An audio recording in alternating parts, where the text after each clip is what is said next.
Cool, now recording. Hey, Tim.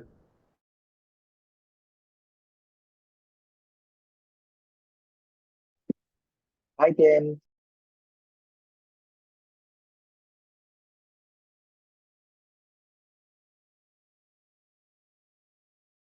Hey, everyone. Hey, Carly. Hi, Carly. Hi, Tim. Hi, Carly. Hello. Hi. Just to say, Chan will join us after the first half hour. He's got a team meeting that he can't avoid. So perhaps after the half hour, we can just give a very brief overview of where we got to. And he's happy to kind of look at slides in the background or something to catch up. But we can kick off without Chan. But yeah, nice to see everyone, and happy Wednesday. Great. Happy Wednesday. So I think when we get started, I think chance number one to Tim, David, Carly's.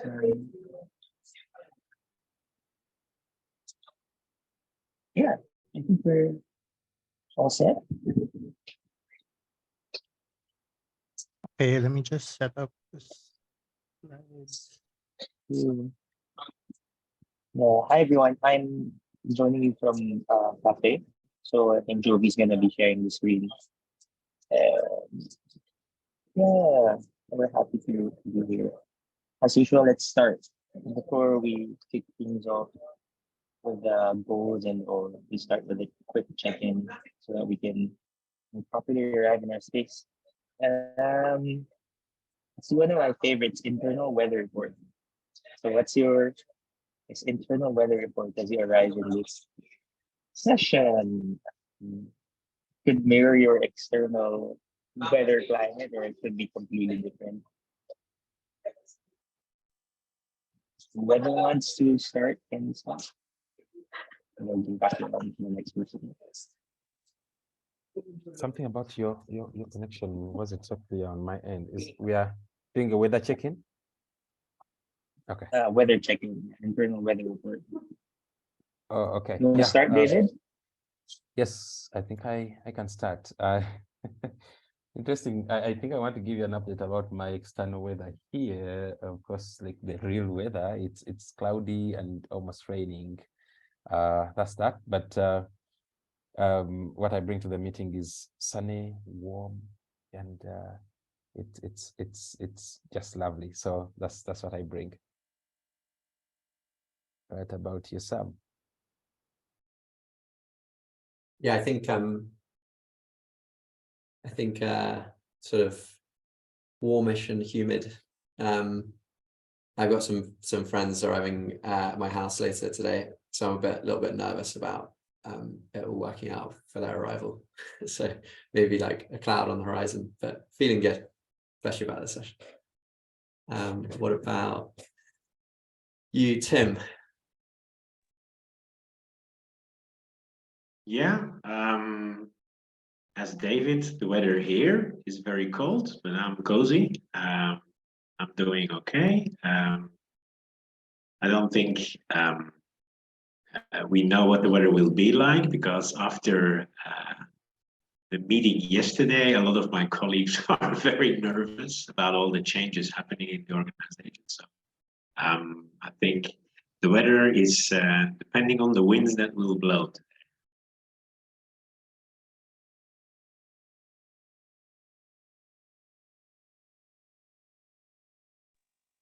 Who would you like to pass to?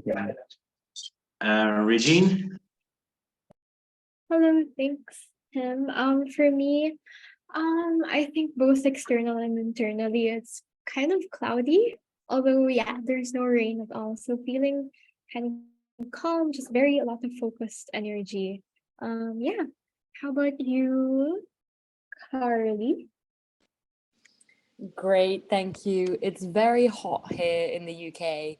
I think my weather report today is sunny with some clouds, just because I have a little bit of a headache.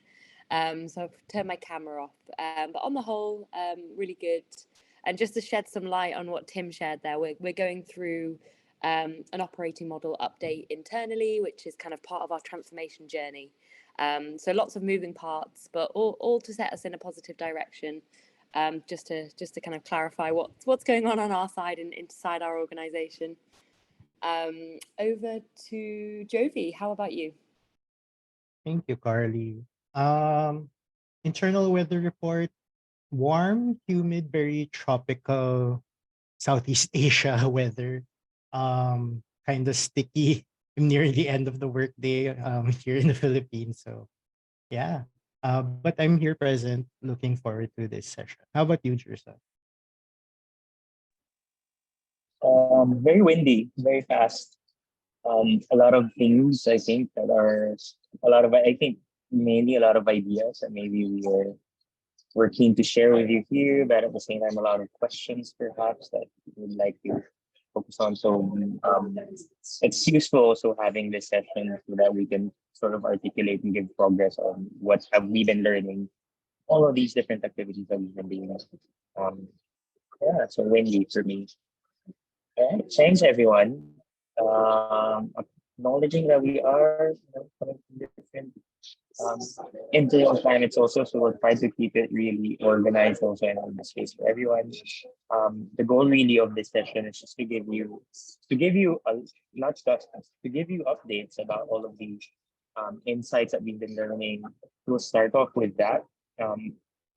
We'll share some of the key insights from all of the from the training needs assessments to the interviews to the field research to the prototyping.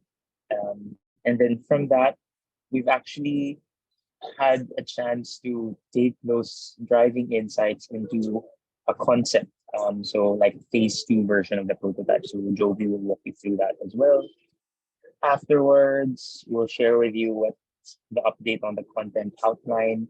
That's also from the update from the last design sprint that we had like 2-3 weeks ago, where we had those different blocks and making sense of what the content would be like in the training program. And then finally, the last part would be implications for scale, implications for implementation. Based from all of these recommendations that we have, we're curious as to what you think would be most feasible based on your capacity, based on costs, features, strategy also. We have highlighted, we've started identifying certain implications also, whether it's cost, whether it's technology needs, whether it's people needs, products that might need. So that might also help us make decisions. Throughout this presentation, there will also be some, I guess, discussions. After we share the initial driving insights, we'll have a space for you to also contribute, to share what's on your mind.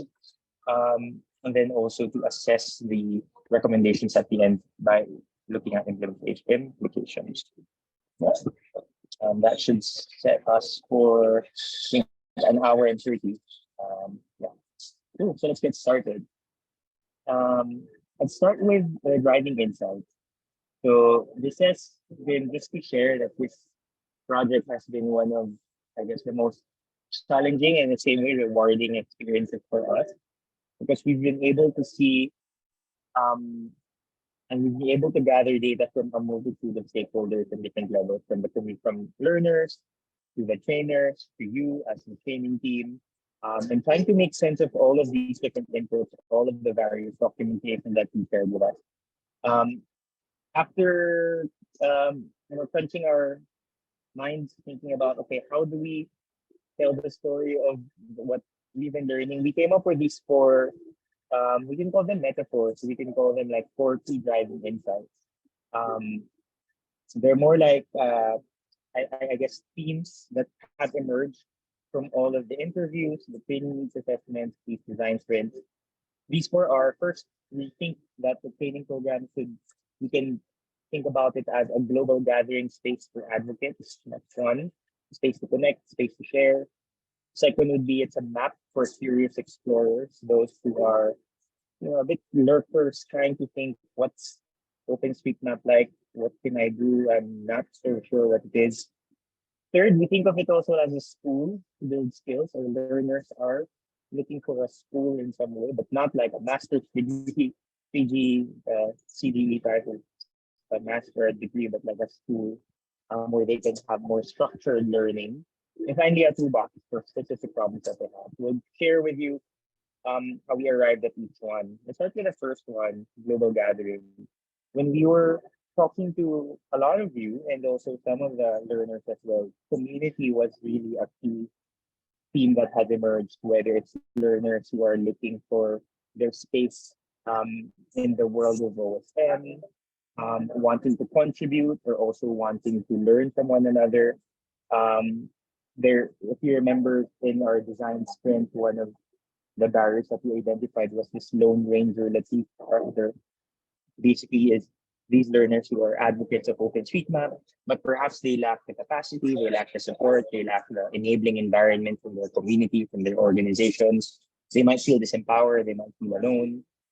And I guess OpenStreetMap in itself is built on this movement of, I like this term that has emerged in your notes called a mild rebel, someone who is sort of like sticking up to big business. This is something that is more crowdsourced, power to the people type. So one thing that we're looking at as a key theme here in all of the research is how can we look at the training program as this gathering space that spans cultures, that spans generations, even work titles, countries, and geographies, so they can advocate for the use of OpenStreetMap in their various issues and contexts.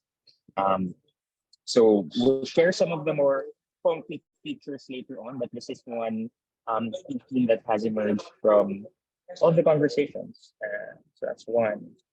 The second key theme is a training program as a way for curious explorers to see the map, whether it's getting inspiration from other organizations or wanting to see the breadth of training programs, the breadth of learning experiences. They want to see examples.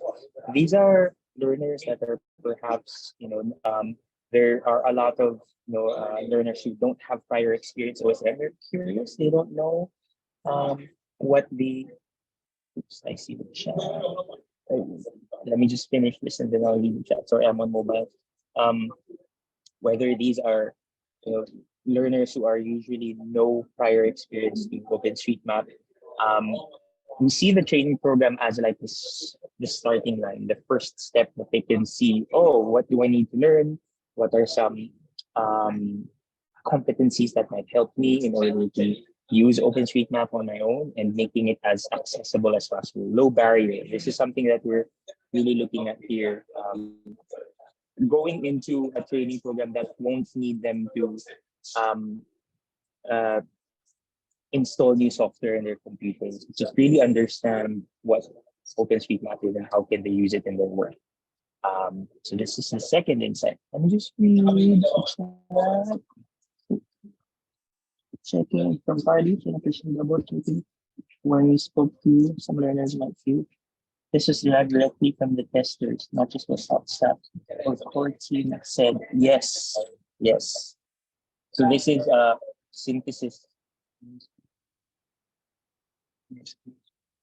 Yes. This is also derived from the user testing sessions that we did recently, some of the interviews there as well. Okay. All right. The third So, one. Just a quick one. I don't know if Yeah, there's go ahead. anything. I don't know if there's anything you can do about your audio. It's you're coming through, but not as clearly as Okay. would be to follow. Oh, sorry for that. Yeah. Let me see if I can change these. Is it for everyone also? Maybe if I It's a can- bit muffled, yeah. Let me just change my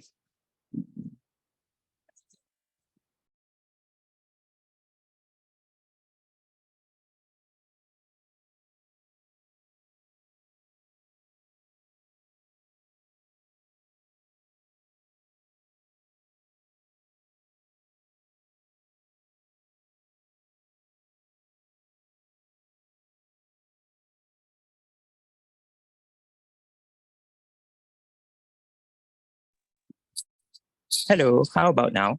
Is it Much better. better? Yeah, much better. All right. Yeah, much better. Let's Thank you. do the old school wired earphones. Thank you for that, David.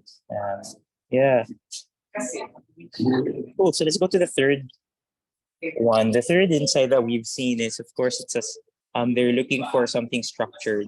One of the surprising insights that we got from the recent survey was when we asked them to rank what would be most, I guess, what would motivate them to engage in a training program.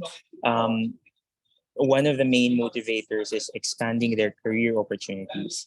So whether it's certifications, whether it's upskilling themselves so that they can perform the job better, it increases their professional credibility. There is this value of how can I take these training programs so that I can either help my organization internally, but also increase my my credibility, increase my professional skills.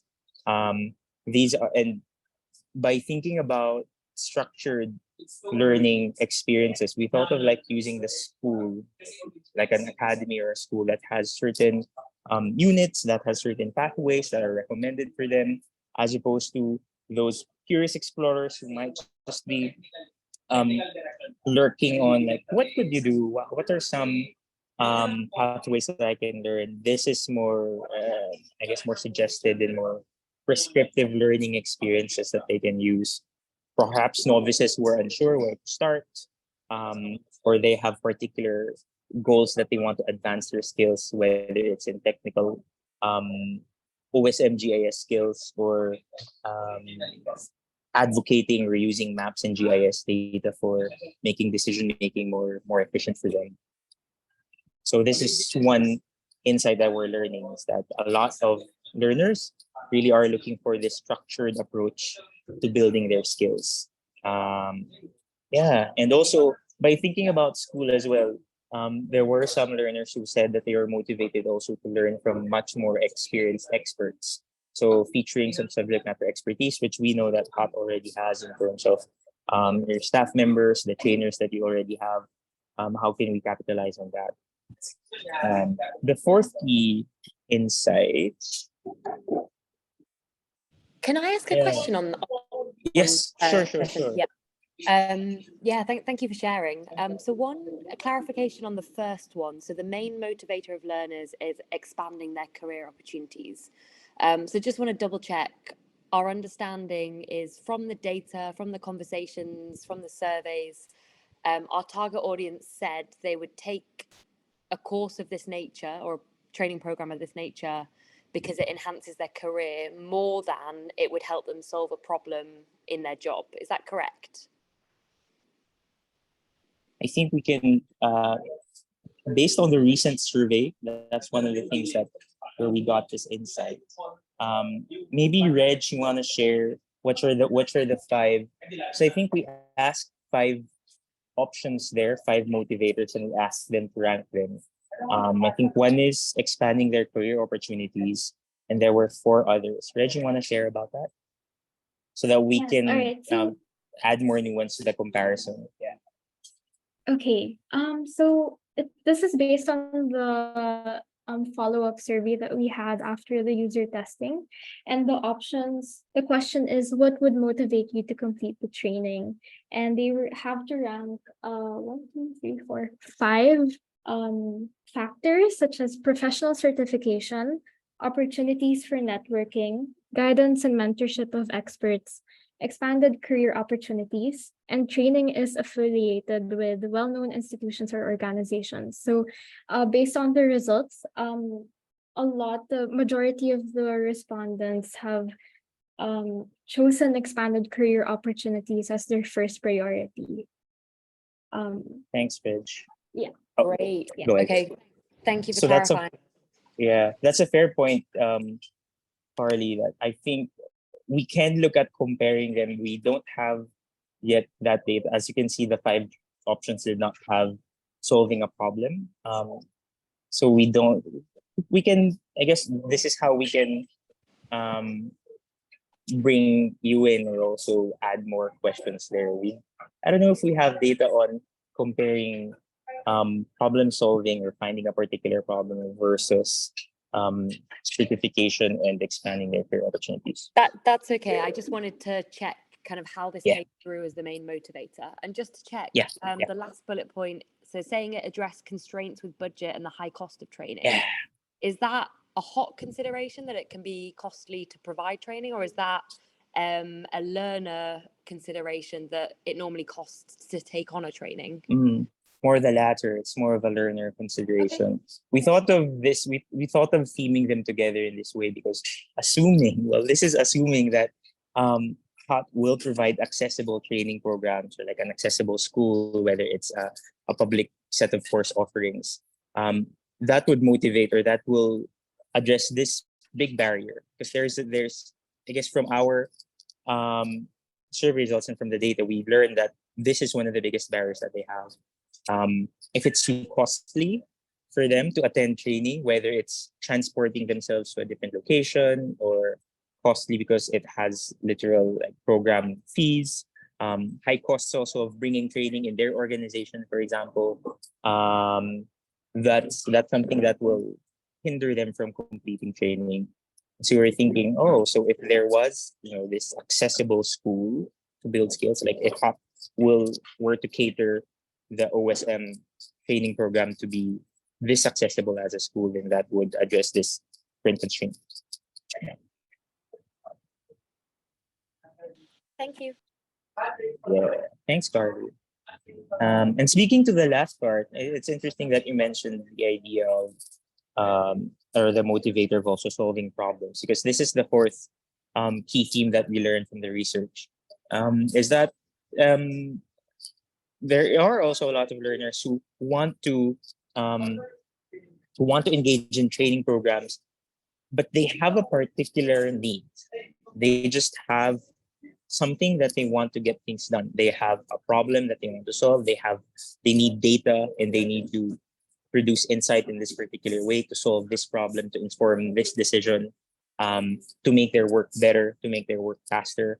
In one of the persona exercises, we named them the particular patty, the learner who, they probably won't complete the full training. Probably they're the ones who are overworked. They're the ones who drop out of these structured learning experiences because they don't have time to go through like a 10-unit training program. They just want a particular problem to solve.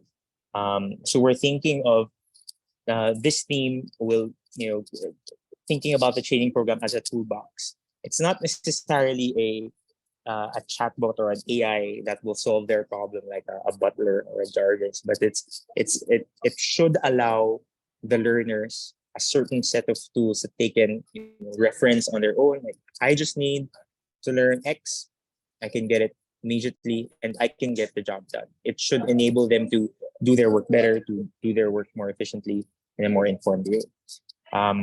So one thing that I think we don't have among all these four themes, we don't have comparisons of which one is higher than the four. Right now, we see them as relatively equal in a way, just because we don't have the quantitative survey responses. We didn't have, a much more I guess a rigorous sampling size of all the target learners that we have.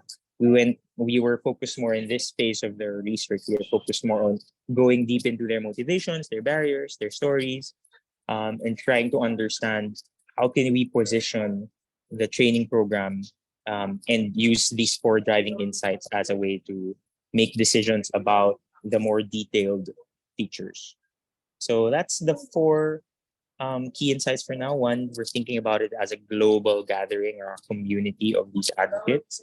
A second one, meaning the training program as a map for curious explorers, like an accessible starting point. A third one, meaning much more structured learning experiences like a school to build skills, particular skills. And finally, a toolbox that will enable them to solve specific problems. So we can pause here for a bit.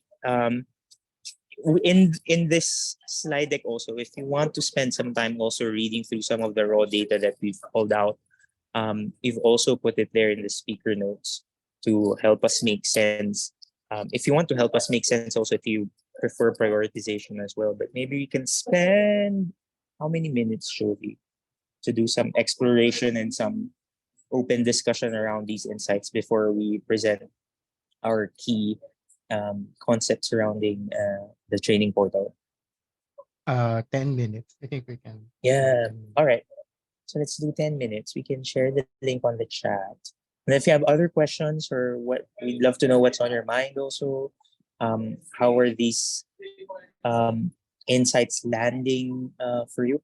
Are there particular curiosities that you have? Yeah, feel free to jump in. Gerson, can I ask a question? These are obviously different pathways that you're thinking of. And within these four main views, do you foresee specific pathways in each one of them? I mean, in the third one, if you see the training program as a school to build skills, you can offer different structures, you can offer different entry points, you can offer like a module experience, no? Right. How do you see that? Because I understand the other three, but the school to build skills, immediately my brain goes like, the school is a complicated organizational structure. So how do you see that? Is there like a number of pathways within that bigger one?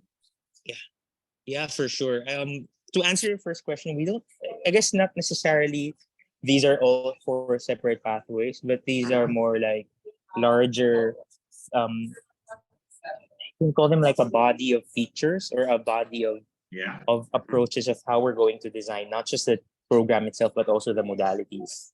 So for example, when you think about a global gathering space for advocates, we can see it as if we're going to design training programs, we recommend and live training program, for example, we recommend some element of the trainer acting more like a community advocate, designing the system that way, or the platform itself having the ability to comment on each other's works, meet other people from other geographies, other regions. So not necessarily just a single pathway, but more like a body of a set of features. Maybe that's something. So for the school to build skills, definitely we see them having a lot of different pathways there. I think the key word here is one would be structure, like a structured set of skills, like the pathways that we've been building before. But it doesn't have to be one linear pathway in the typical school where you have grade 1, grade 2, grade 10, or prerequisites, etc. But there is a bit more structure there in terms of learning about OSM or learning about particular skills. Second would be, I guess, a sense of subject matter expertise in school where there are teachers who are more, or who we hope or we intend to be more knowledgeable, and we know that we have that talent pool already in hot in terms of those who have subject matter expertise. So it's just a matter of how do we reimagine this training program, even our trainings, to be a school where learning should be happening as opposed to content that is being downloaded simply. Yeah. So I guess a more progressive school, perhaps, if we were to be more specific around more learner-centered school, perhaps. Exactly, and the learning centered would go like, we don't focus on our own teaching, we focus on the learner. So it has to be more individualized. And if you have more individualized learning, then you talk about a tutor, you talk about flexibility, and then the structure becomes really important because a lot of people think you can't work within a structure and show and offer flexibility. Right, for sure. That's one feature that we will propose in the next part in the actual concept, where we have this idea of what if there's a concierge. I think it came from Jan also before, where you answer a survey or maybe a needs assessment or like a baseline skills assessment, and it can provide you with, oh, here are perhaps the more relevant training units for you, or here are perhaps the more relevant materials for you using our system. Yeah, but for sure, flexibility is something that we want to put in there. Just to get a general idea, and this is my last question, I'm sorry. You say there is a lack of quantitative data to see if these 4 sets of features cover everything. How many did we get from that? last survey, for example? Last survey, Reg, I don't know the exact number. We did user testing on 9. Yes. Oh. And then 18 Yeah, 9. for Yeah. the survey, follow-up survey.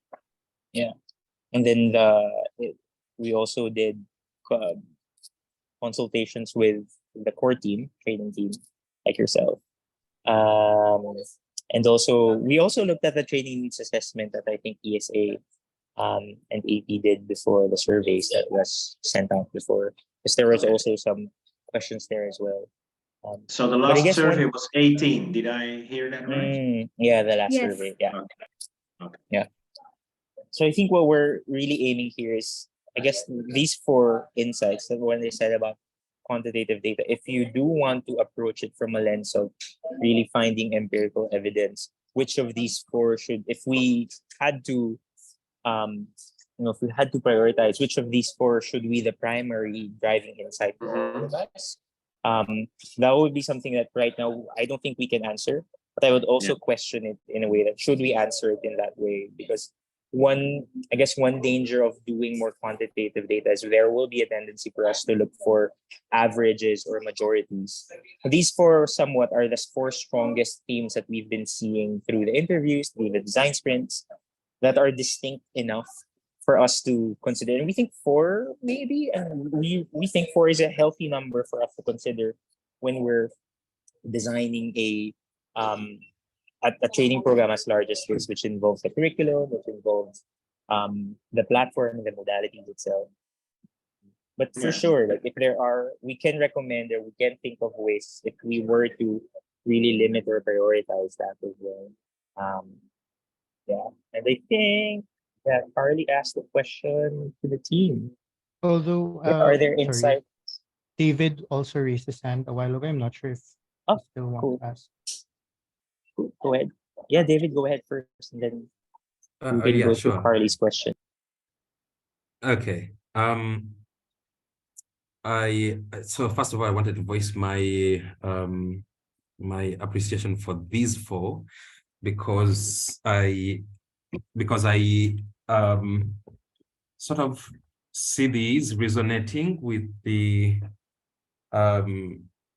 core or the thinking that we were having around these, and lining up with the target audience that we had in mind. And specifically, there are 3 that I see that are really up there. The global gathering space for advocates, school to build skills, and then toolbox for specific problems. I see the second one here, map for curious explorers, being a little bit, if we're to prioritize, I would put that like number 4, and then put the others on top in terms of lining up with the target audience. But I when I read through, and when you presented through what map for curious explorers also has, in a way, it lines up with the entire program goals. So I wanted to mention that in line with building an open mapping movement, especially within data users, these 4 are really strong, and they touch different facets of that building of a movement of open mapping users, data users. So yeah, just that's great 4 points, and I think 4 is not a bad number. It's working, and it can be used to design the program even further.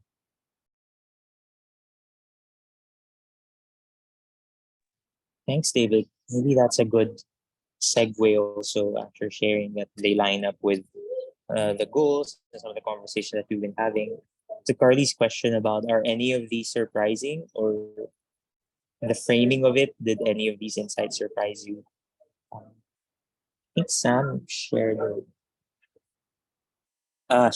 Sam shared the recommendation. Oh, all right, cool. That's also something, a rewarded suggestion from Sam. Cool, thanks. Yeah, but to Carly's question, are there any insight that shocked you or surprised you? Maybe not aligned with initial conversations that we've been having or that you have been having before we also entered the project?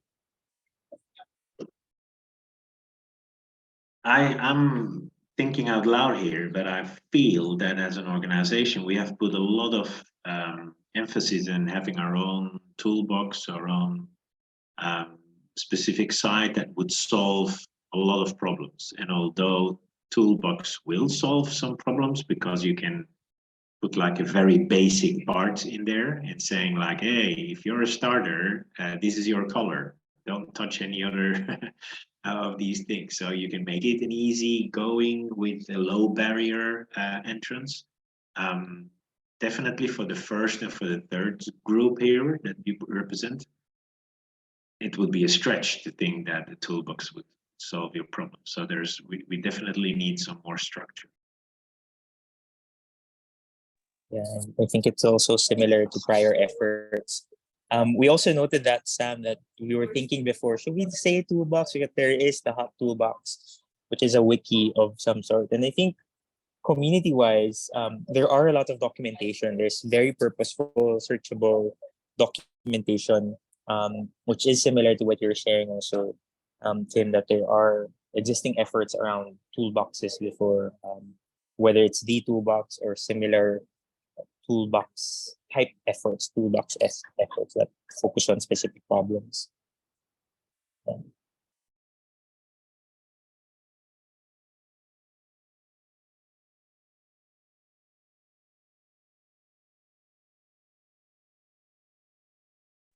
And I think these four, just to share with you also, this, I guess, they're initially internal, I guess, labels for us just to think about the themes of insights, body of insights, and the body of features that we are having. But once, perhaps, if you think of these also as possible communication, messaging strategies, let's say if you were to launch the portal or the program soon, you can use these these could be also metaphors that you can use for monitoring and evaluation, a sense of impact when you check about stories. Hey learners, did you feel that did you feel included in this community of advocates? Did you feel that there is enough of directions for you for new for a new to OSM, etc. So that's also something that we'd like to share as we're having this conversation, the chat around toolbox, keeping toolbox or not because of prior efforts. Yeah. Any other surprising insights here that shocked you or weren't aligned with initial conversations? Or that any insights that you'd like to highlight? I think I was surprised around the global gathering. I knew that our assumption was people didn't want to just attend a course and have no connection, didn't want to just sit through something on their own, and that there might be a desire for connection, but I didn't realize they wanted connections with people around the world. That surprised me. Did that surprise anyone else?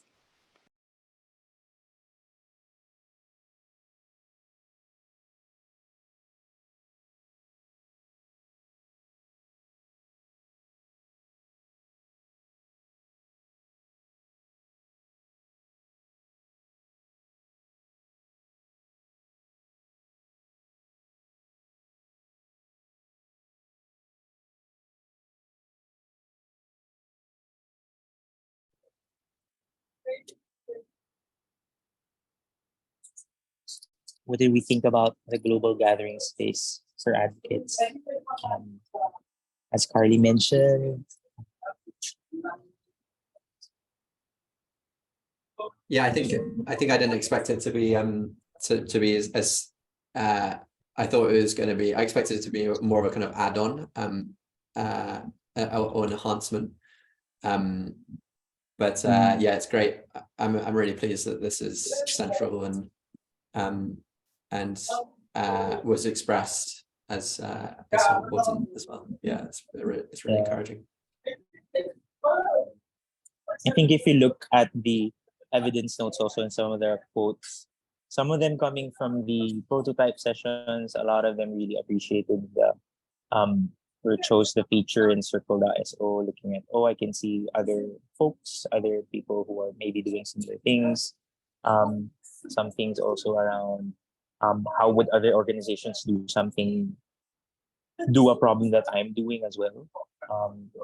And also, I remember one of the seeds of this theme also, or it has emerged also. If you remember, one of the surveys that he shared with us before we joined, the first training needs assessment survey, there were some items there around ranking which features would they like to see in a training program, and synchronous time with others, I think, was one. I can't exactly verbatim share the term, but there were some seeds there as well about learning from others or learning with others as a motivating feature for training. Yeah, cool. So these are our insights, like large themes that we used, and to go to the next part, just to share with you also how the way we use this is we use these as larger I guess feature buckets, or like categories of features. Once we've identified or recommended, okay, let's make this feature, we'll keep this feature. That's how we came up with this new concept now, the HOTS, or the OSM training portal, which Jovi will walk us through. Yeah, Right. go ahead, Jovi. Thanks, Gerson. So yeah, like as Gerson mentioned, from the driving insights that are based on all of our prior discussions, all of the data that we've gathered so far, and then looking at the four and the like specific insights under each concept, we kind of conceptualize a training program that kind of gathers or embodies all four of these different bodies of insights and features into what we call like the OSM training portal. And we see the OSM training portal being accessed by possibly three kinds of learner access routes. We could call it that. One is through the general public. So it's like the open access. By putting it on the internet, it's going to be available to different organizations, different individuals who are interested in OSM. There's also like the partner-driven cohorts. These are your partner organizations who want to engage in trainings with HOT on OSM. And then there's also like training cohorts or learning cohorts that are organized by HOT themselves. If you were going to provide specific programs to a specific group of learners, for example, they can interface these three different access routes interface with the OSM training portal. And then looking at, again, before driving insights, we see three main pillars of this training portal. That's the learning, the community, and support pillars. And under each are specific key features. For learning, as a pillar for the OSM training portal, it's really a space to learn about OSM, tools, methods when it comes to mapping, different applications. And these are represented by features such as self-paced courses, which are housed on a learning management system or platform. There are project-based learning experiences. There are geographic and sector-specific case studies and stories. And there's also access to live training. So anything to do with actual learning experiences that's under that particular pillar. Then another pillar is the community. So talking about specifically that first driving insight on a global community of advocates. It's a space to connect with different map users, mappers, contributors, and also experts and advocates. So these are the different features that would allow for that. Things like access to mentors through office hours, scheduling, booking time with them, having a forum space where they can engage with one another, seeing events, whether in their region or also online training events that they can sign up for, and then as well as opportunities to contribute to the training portal, whether it's adding on data, kind of like leaning onto the very nature of OSM being open source as well. So like communities can contribute to building it. Then lastly, support. So there is a space to access and gain support as they are interfacing with the training and going through the training portal. So there's that concierge function. So it would recommend learning pathways, but at the same time also provide navigation support as they are going through the training portal, the different courses on it or the different materials on it. Think of it as that chatbot feature where they're easily directed to what they need. There's also like basically a repository for all of the learning materials and resources that they can access on their own or are being redirected to by the chatbot. Then also supporting the professional growth and development of the different learners through a certification system. Let me just go over the specifics just to show you what we mean. Just showing some visuals kind of like support that.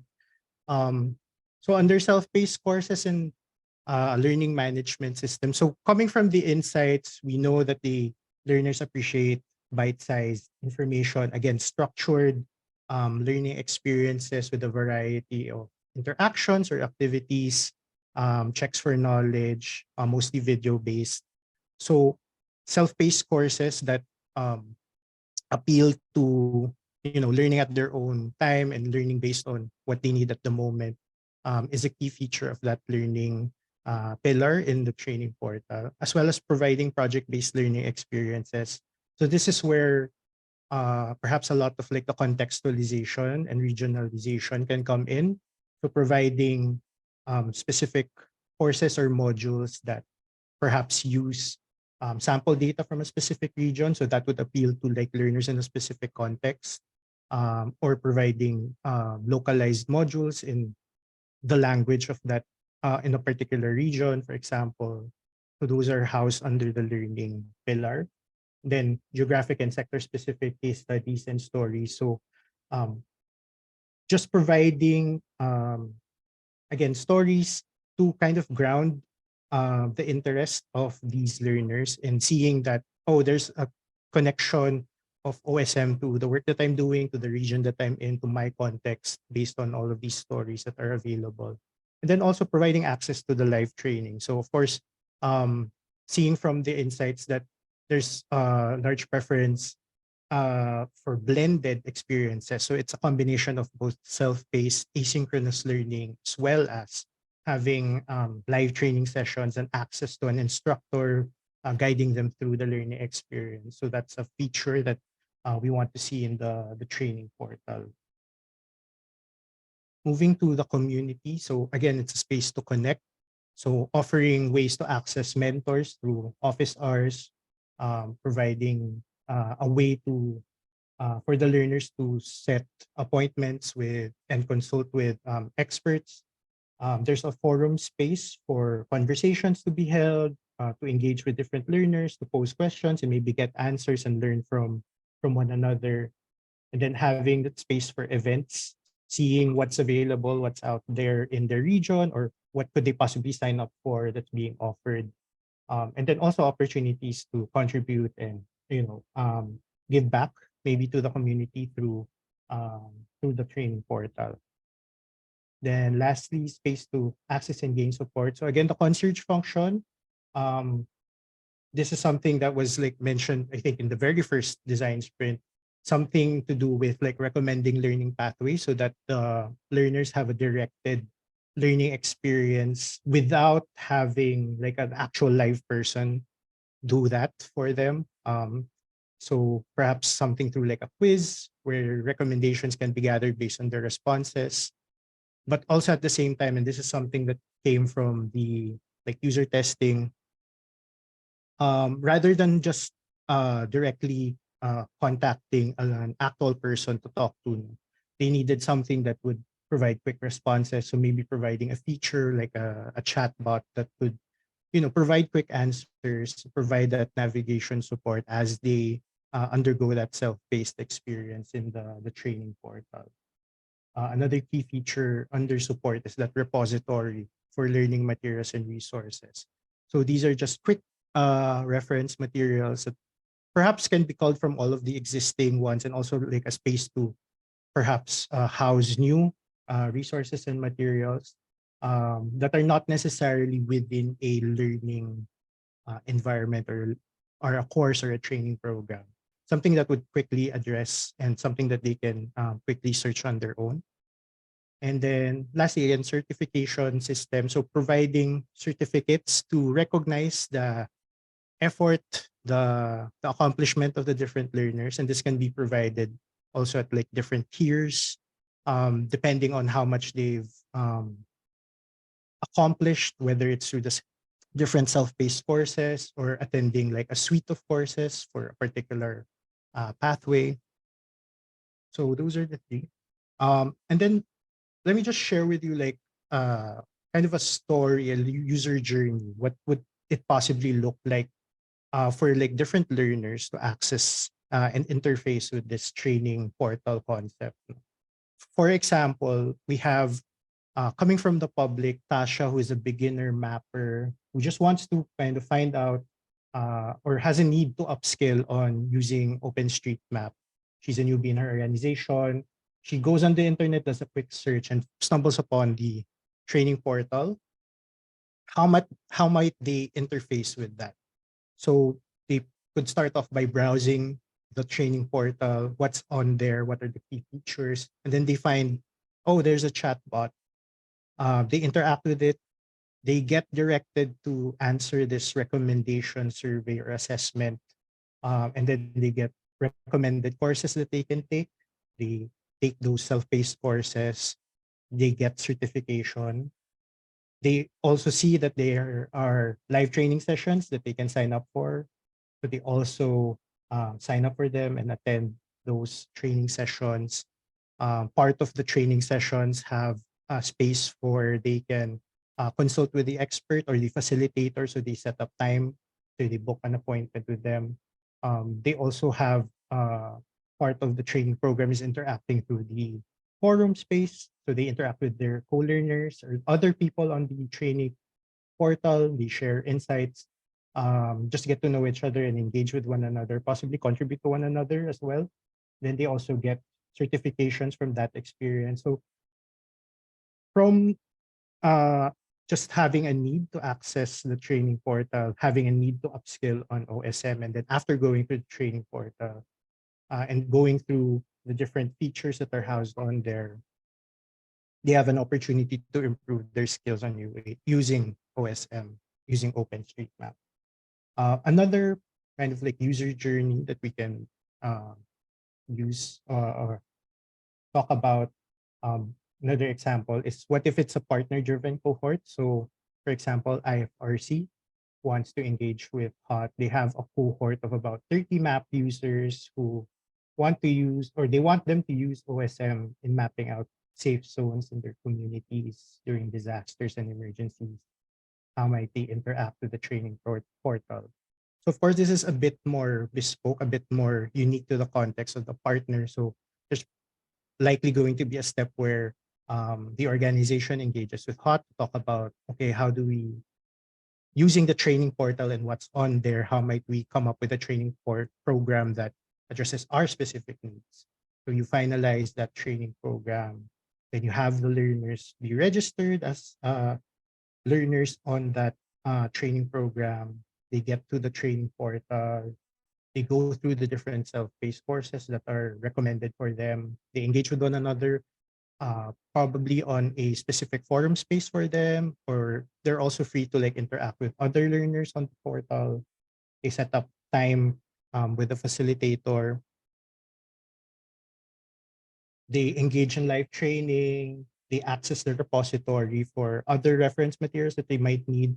It's a project-driven learning experience. So they go over the different materials to try and come up with their outputs. They consult with the experts, and then eventually they finish the program. They get their certificate. So now they have the improved skills and know-how on that specific use for OSM.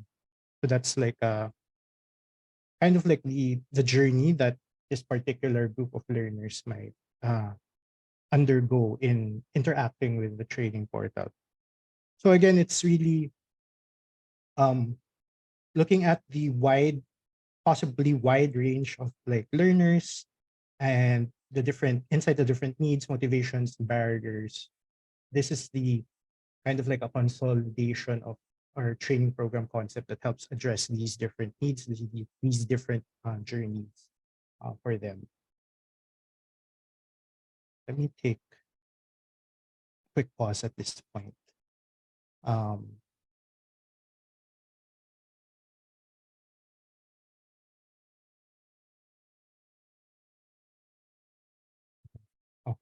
so yeah, perfect time to take a pause before we move to the next part, talking about like content. Let me just go back to overall concept again. Yeah.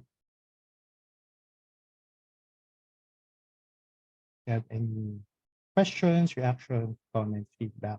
This point? Yeah, David here. Yes, David.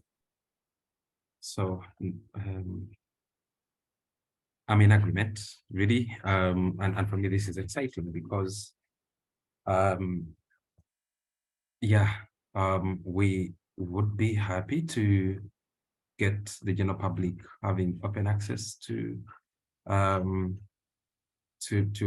this training program, and then maybe sign up. And also, so the ways of accessing the training portal make sense, and they line up with the partner-driven cohorts or organized cohort. So that all makes sense there for me, as well as the different segments of what the support would look like. So not so much of anything else here, but yeah, this is exciting and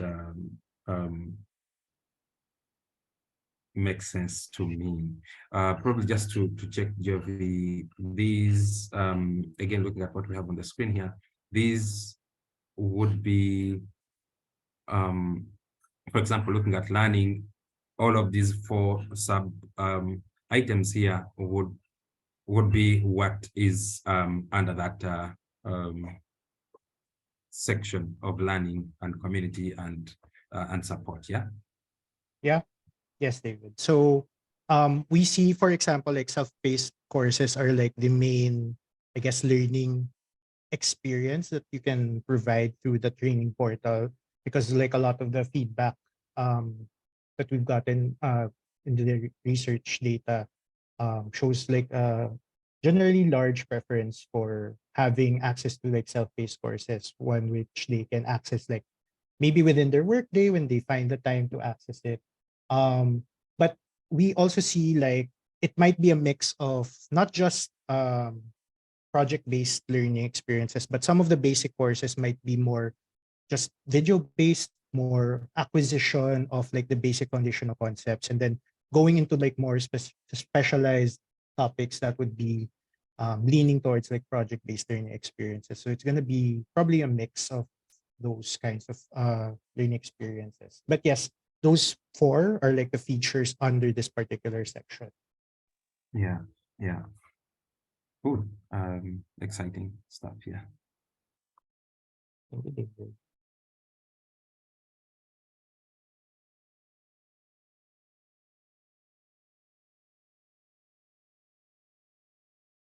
Hey, thank you for evolving the concept and putting it in this kind of format. It's really helpful to see. So I guess one question I have is, from the insights and what the target audience said, is there a clear view that some of these are non-negotiable? They're really, really important, such as, I don't know, the certificate or the self-paced course in an LMS, and some of them might be nice to have? Or are we saying that these are all really critical for it to be a good training portal? Because I think in an ideal world, we'll do everything and everything, anything and everything. But if we're operating with constraints in the future, it'd be helpful to know, are some of them like a nice addition, but they've got less weight and less importance? Curious if you have any kind of view on that. Right. Thank you, Carly, for that question. I think in terms of providing features, it's kind of evenly spaced from like all of the research data. Like there's kind of like an even weight from the research and insights for all of these. Although I would say it would probably be determined like the nice to haves versus the need to haves would be determined by capacity to like implement and what we want to prioritize as well, like for you, for hot, for example, what you want to prioritize. From the definitely learning is like a key component. So providing the learning experiences to the target learners would be critical. I would say this. Kirsten, do you have anything to add? Yeah. So I think, so agree with Joey. So we haven't really gone to each of these features yet to prioritize them. We just add them here. That's one step that we can take. Off the top of our heads, definitely learning. All of that are gonna be non-negotiables generally. Because I think learning is always this. I think this is one section which got distilled through all the prototyping sessions also. Do we use live sessions or purely virtual? Is it mobile friendly, etc. and all of that. So this is how it got distilled. Learning experiences should be in an LMS, self-paced structured learning experience, which would have some non-negotiable project-based learning hands-on activities as well as stories. These are two key components that we got from the research. And also access to live training. In terms of the community, in the recent testing sessions, they're evenly spaced in the sense that they got a lot of yes, oh that's nice. Oh, it's the likeful reactions from the participants. I think though, if you were to look at it more critically, if these some of these features like office hours or event space for upcoming events, they didn't emerge from more of the open-ended questions that we asked before, but they were mostly in terms of story about it. In terms of events, we were thinking more about the original version of events, which is live training. So because in the prototype we showed these possibilities, there were favorable responses to that from the users. So I would argue then that those would be more nice to have in a sense, because if something like you don't, if it's not top of mind, then perhaps it's not their key priority. I mean, it wouldn't make or break their overall experience if there wasn't, let's say, access to mentors offered out. But however, the idea of mentorship is something that is important even back then in the old training needs assessment, the first training needs assessment, where they needed to learn from subject matter experts and get feedback about their work. So that would be, yes, mentorship or that level of subject matter expertise learning from experts is something that might not look like office hours, but it could look like just simply learning from esteemed trainers or trainers in live training sessions, or featuring their content in the stories.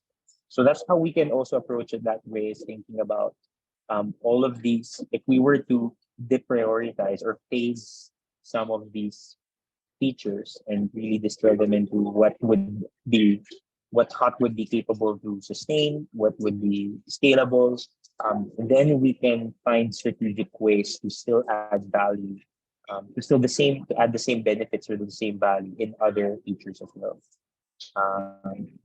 Similar to like a forum space, because I know that there are a lot of there's a lot of I guess a lot of there's Slack for internal hot team, and then there are gatherings or these mapathons that happen. So there are hubs that are located within.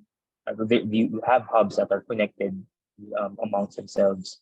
And so it could be not included in the overall portal and just like, oh, if you're from Asia Pacific, go to this link. If you're from ESA, go to this link. So there are also opportunities for us to integrate other people and other existing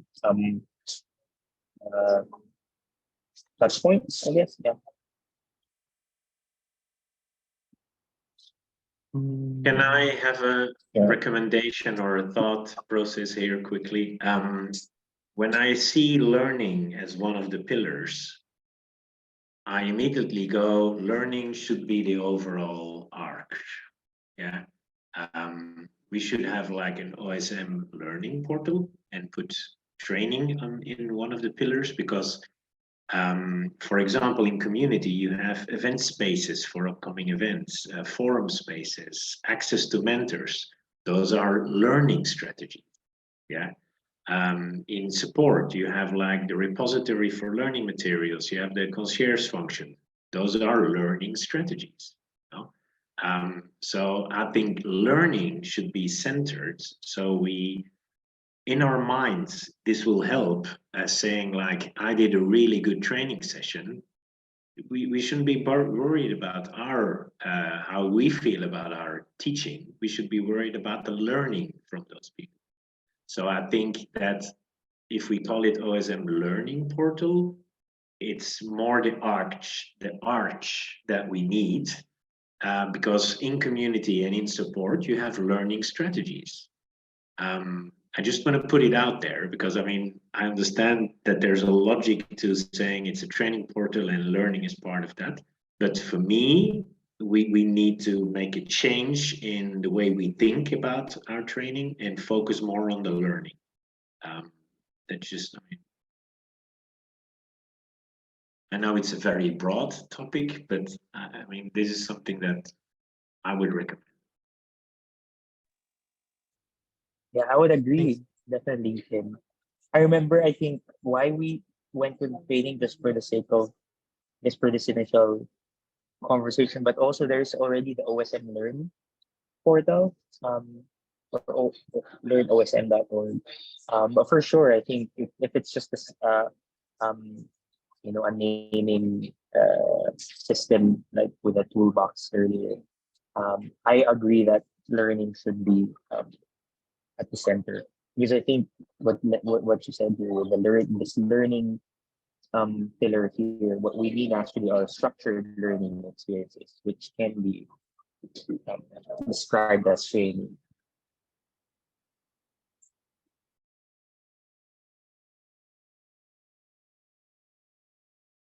Sorry, going back to Carly with your earlier question, were you able to give some clarity on that?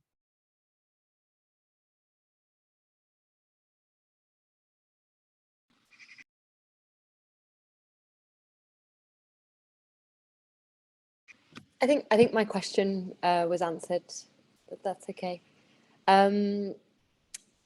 Yeah, team, any other clarification questions here, or things you want to sense check, or things you think, do we really have enough evidence for that and want to clarify maybe?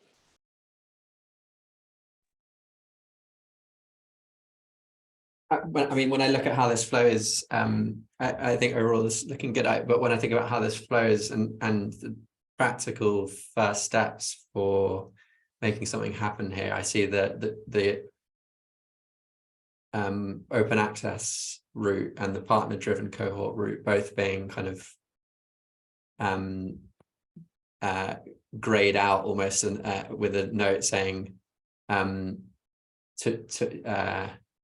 in due course, and that we start with this, we start with the whole organized cohort.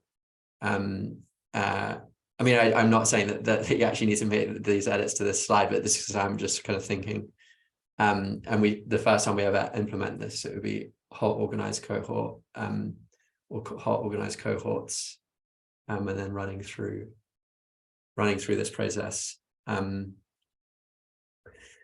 I guess this kind of this and just a thought about this OSM training portal bubble in the middle.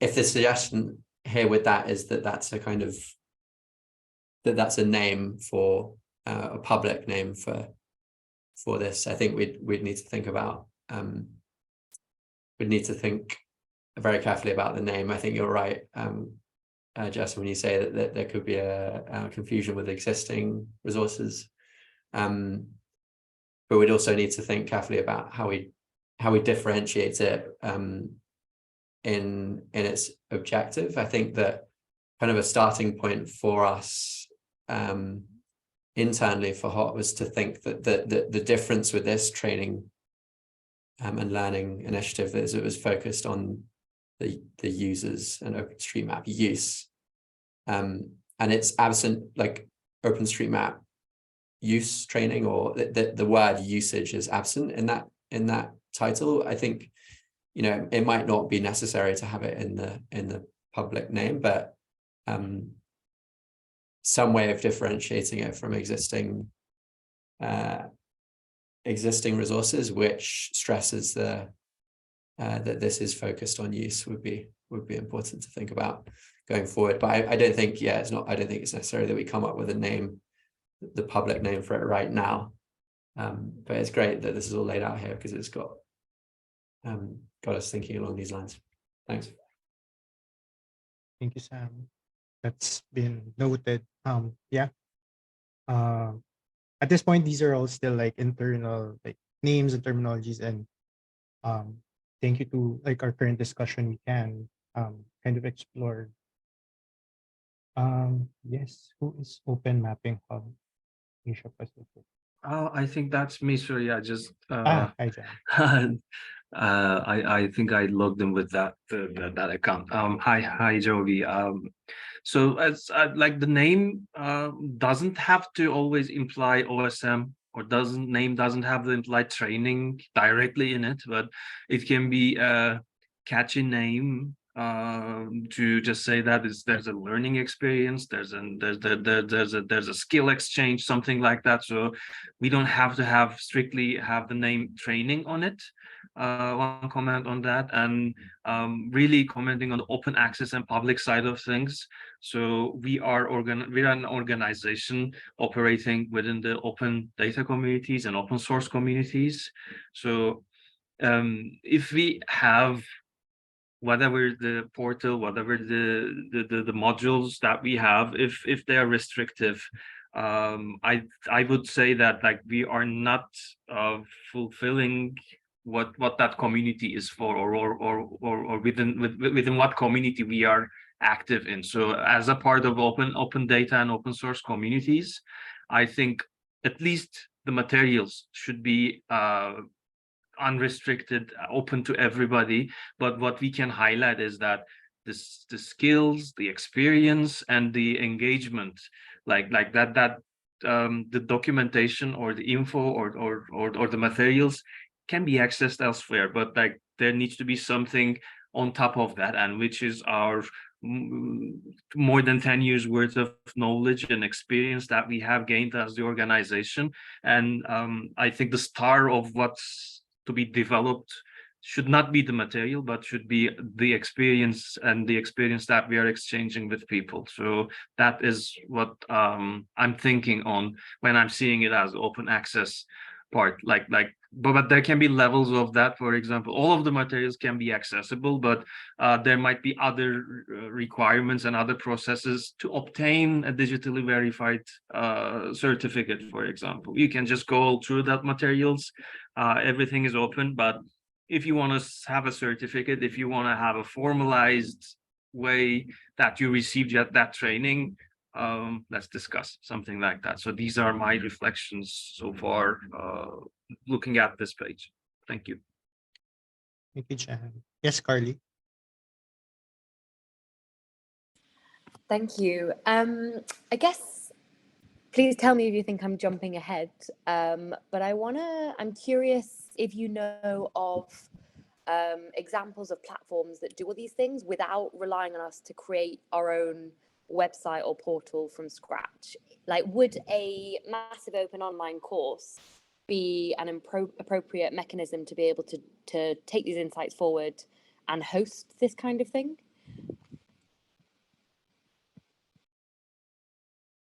Yeah, actually we have a part later on to discuss implications on scale, where we'll talk about like features, platforms, products that we can explore for each of these different features.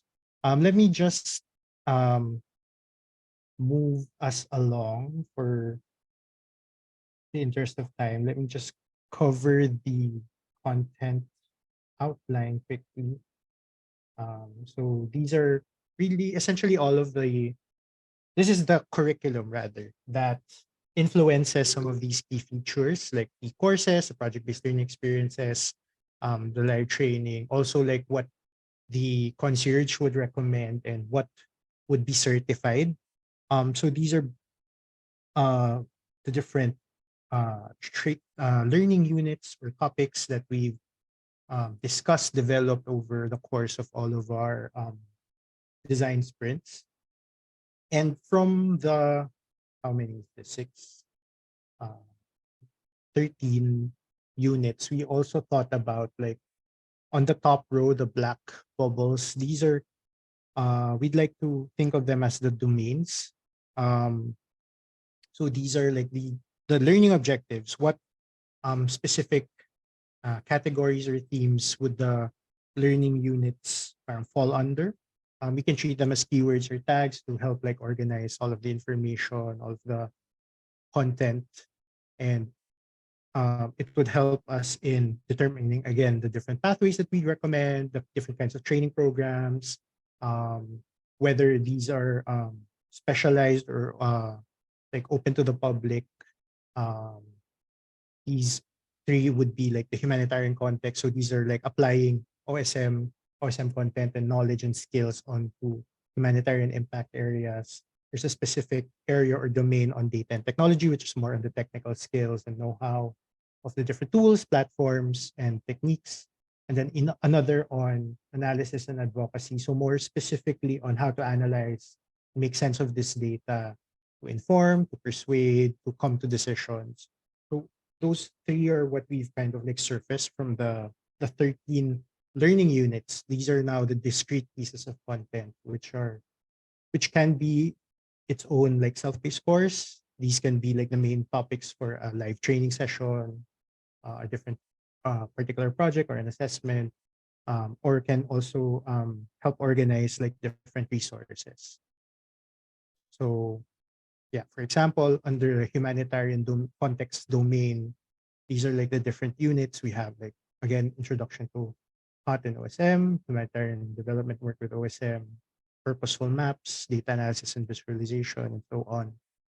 Under data and technology, which is more focused again on technical knowledge and skills, you have discrete learning units on tackling and using data, remote and field mapping, quality assurance, and so on. And then analysis and advocacy, focusing again on analyzing data, using it to communicate, to persuade, to come to decisions. So application of data. Um, yeah. And this was a suggestion from like the third sprint of like kind of organizing these discrete units and seeing how they are. We tried to like come up with a sort of Venn diagram to show like which learning units overlap in which domains. So it's a representation, a mental model of like the different discrete units that we can encounter in the training portal. Yeah.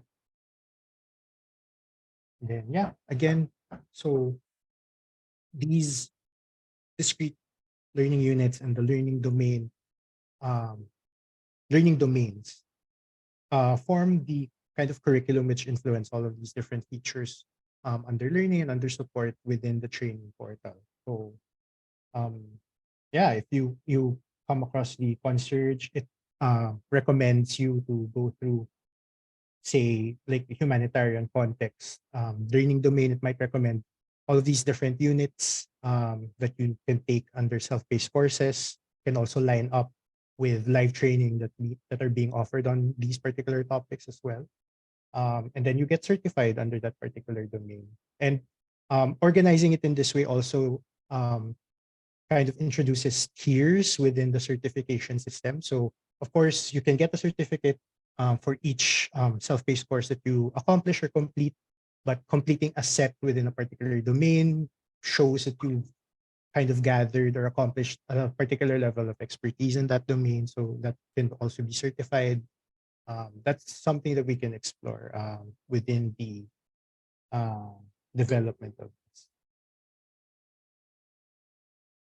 I'm watching Jerson's camera. I'm not sure if you want to react.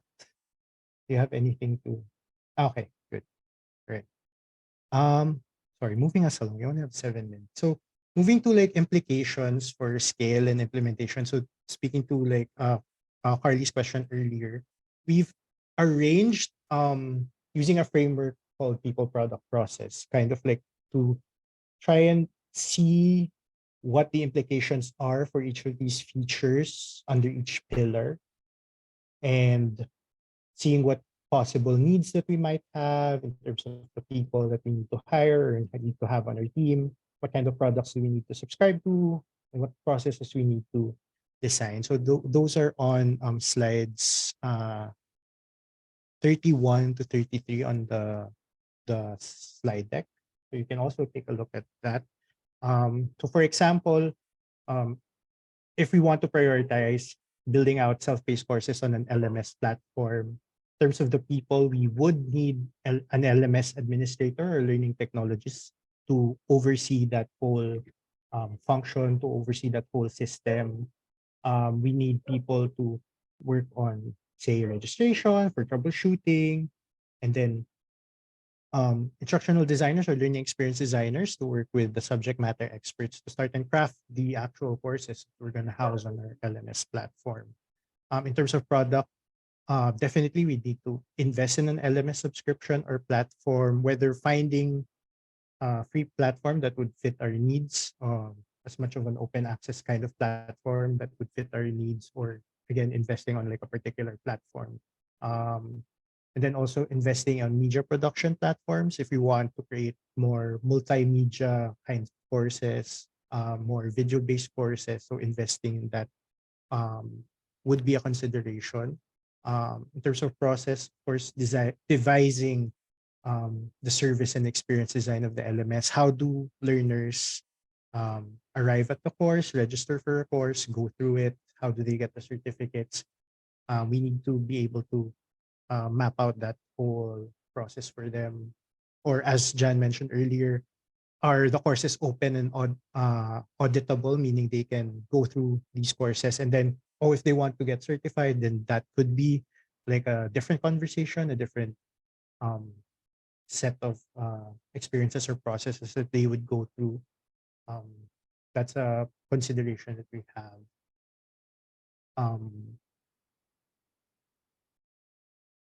Yeah, I would invite, actually, rather than just me speaking through this slides, I would invite you to go through the slide deck as well to view more of the details. Yeah, and that's why we kept it blank, actually, some of them, because this is I guess the part to your question also, Carly, earlier about finding a learning management system, or is there a platform that could house all of these. Acknowledging that the concept that we shared with you, the training portal, is just a concept. It's mainly based on insights from the prototyping phase, from the research, from the interviews, and also from our recommendations as well, how we've been making sense of these consultations. But I guess we need to add this layer of, realistically speaking or pragmatically speaking, which of these are really feasible based on the capacity of the people, product, investment, etc. So if I don't think we'll have time until 7:30, so maybe this could be something that we can ask all of us to accomplish, maybe and until when, Jovi? Because we have we do have like an upcoming presentation on the 19th. So I'm not sure if at this point should we like discuss moving that to give more time for everyone here to also kind of give their feedback and insights on the deck. Yeah, because that's those perspectives of yours on um, on implementation, or at least thinking about implementation, will also help us think about whether prioritization, phasing them in different approaches, what would be or strategic ways to sort of simplify some of these features, some of these concepts as well. And so, yeah, we still have time for a few questions or ideas. Okay. Yeah, just to check. So Monday is when we normally have our management sync with the Habi team. What was it that you were going to share in that meeting? Was it more findings beyond what's in these slides, or were you looking for us to make some decisions? We were hoping that there would be decisions already so that we can at least present more, I guess, more improved or sharpened versions of the concept. So if I think less about insights, more about recommendations and proposals, I guess, or steps forward. That's what we're hoping to do on the Monday session. So yeah, I think maybe we can have time to like absorb these findings and look at them. On Monday later, so 12 noon UTC, we have like an internal sync just to kind of like get our heads together and think about, okay, we've looked at the insights. What do we think this means for us? What are we think like from our regions? Are we all happy, etc.? So how about we offer that those that can join the call on the 19th on Monday, and then we chat internally afterwards, because then we can hear the kind of any more crisp recommendations, etc. How does that sound?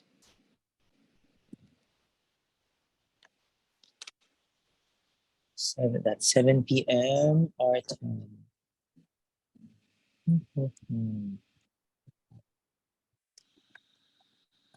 I know Chan is probably most like, I know David will be in workshops, but that's okay. We can get his input in other ways.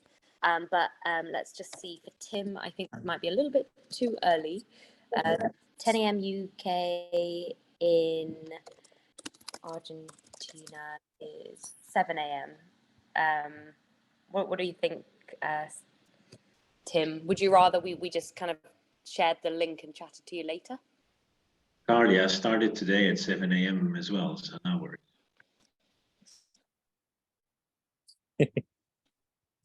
You are very flexible. We appreciate you. Okay, let's do that then. Cool. It will be the same, just all of us again, or are we expecting more people? Just to clarify, on the Monday session, it'll be us. I think. Yeah, it will. Yes. I imagine would. Sorry, go ahead, Sam, or who was going to speak? No, I was just confirming it would be same group. Yeah. But David won't be able to join for that. Yeah. Otherwise, yeah. Yeah, sounds good. I think we can continue the conversation there. We'll do some sharpening also on our end of how we can look at the concept. But I think one thing that is really useful for us, if you would have some time between now and Monday next week to look through and add some of these like implementations regarding scale and implications regarding scale implementation, so that we can have more decision making. So we can create the space for Monday to be more about decision making and prioritization. And for us, what we can do is we can go back through, sift through the research again, sift through the insights, and we can also identify among these concepts which are most, I guess, not just desirable, but more that we feel would provide the most impact for the target learners. Yeah. So we can focus on prioritization, decision making on Monday. Ooh. All right. Well, I think we've I think we'll wait for inputs if ever you have more, and If you're we able to know drop that me you a have. message with what Oh, we're sorry. oh, Oh, sorry. I might be you're- breaking up. sorry, I think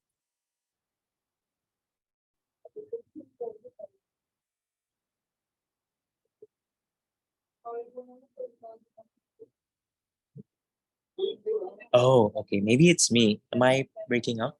You're coming through Jovi? clearly now. You're good now. All right. Cool. Carly, you were saying something?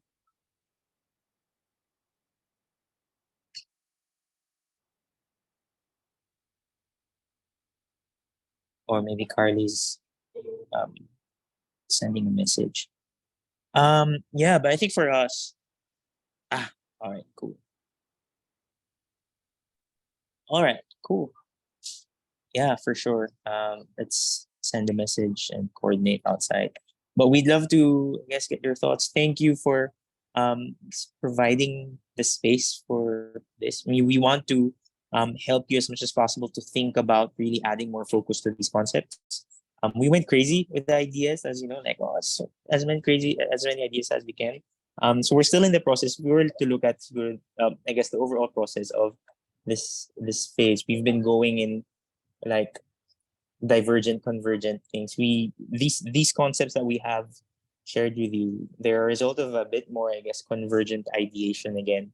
So we'd love to get to a point that we are maybe phasing them, prioritizing them, using our insights of who our learners are, feasibility, resources, how much change might be happening, and also adding a more pragmatic view of these concepts so it would be helpful. Cool. And with that, we'd like to do a checkout just so we can properly close the session. Maybe we can just use no, let's not use the chat. Let's hear from everyone. Maybe just one word. How are you like leaving the session? Either a takeaway or a feeling.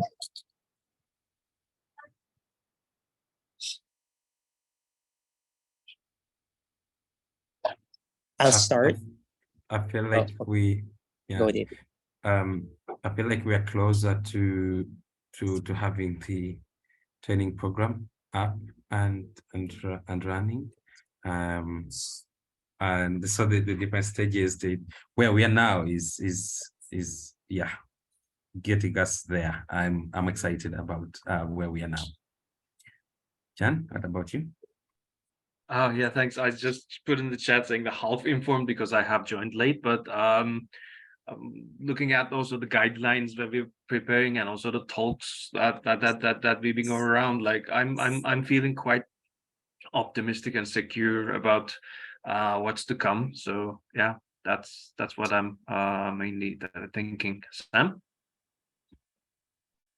Yeah, I lot of new kind of content and information, so which is great, but just ready to drill down on these options to find the